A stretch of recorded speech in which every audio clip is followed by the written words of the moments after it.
Hey everyone, we're here with Julie Bratchler, the curator for the Current River Heritage Museum, to talk about Heritage Days coming up next week. Thank you for joining us. Thank you for having me. For those who don't know what Heritage Days is all about, tell us a little bit of the history and the goal behind the event. DNAP, Donovan Neighborhood Assistance Program, purchased Heritage Park, the 3 buildings on Washington Street, and the Pioneer Homestead in the early 90s, and brought the Patterson Cabin in, and the Tom Kinnan Blacksmith Shop and barn, and later on they brought the Plunk School. But we needed to draw people in and let them realize their own heritage, so we started Heritage Days about 4 years ago. Okay. And so it's coming up next Friday and Saturday.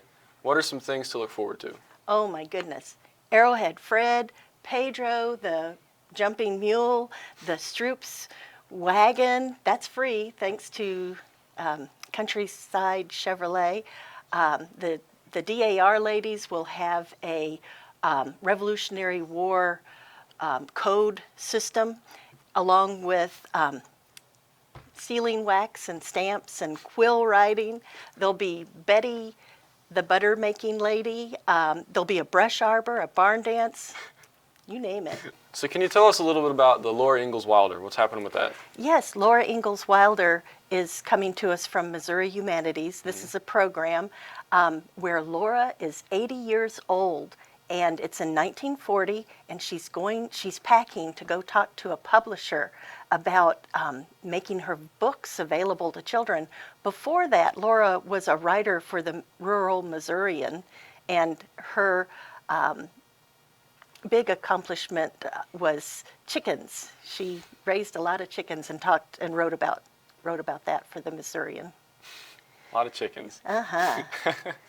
And then can you tell us a little bit about the Brush Arbor service? Yes, that's being put on by the Donovan Ministerial Alliance, and it's the first time we've done this, and I hope it's a tradition that comes back.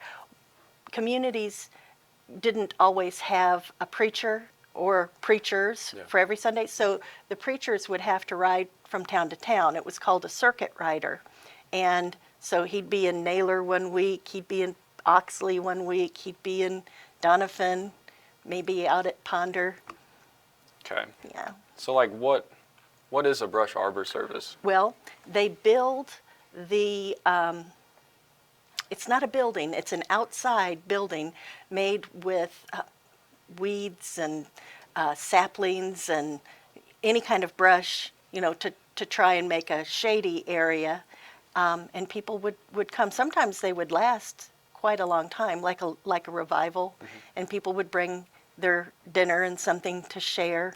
And different ministers would speak or sing, and it was really something. Sounds really nice. It would be nice to go out there and watch that, see what happens with that. Yeah. Anything that you can just think of off the top of your head? Arrowhead Fred is amazing, and he's never been here before.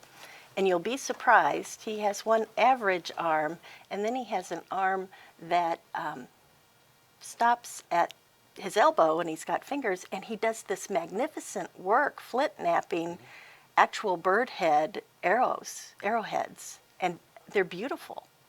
Man. It's really an accomplishment. Yeah, it sounds like it.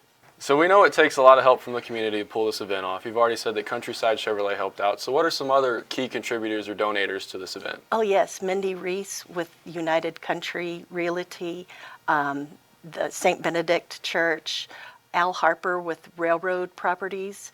Oh my goodness, the Three Rivers Advocate Society. The Current River Heritage Museum. I know I'm leaving someone else. Matt Michelle, who's running for prosecuting attorney in Donovan. We have a lot of, and Jack and Heather Jones are providing the dance floor. That's awesome. For the barn dance. And at the barn dance, we're going to have cloggers. Cloggers? Yes, country fire cloggers.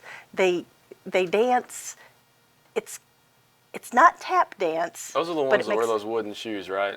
Well, I don't think they wear wooden shoes, but they have something on the bottom of their shoes. And then there'll be Brenda Yarborough and her husband will be there to do the Missouri Waltz Okay. with music by Borderline. Oh, goodness. There's a lot happening there. There's so much happening. Well, we appreciate you for coming in, and Thank you. make sure to come check out all the events at Heritage Days next Friday and Saturday, September 23rd and 24th.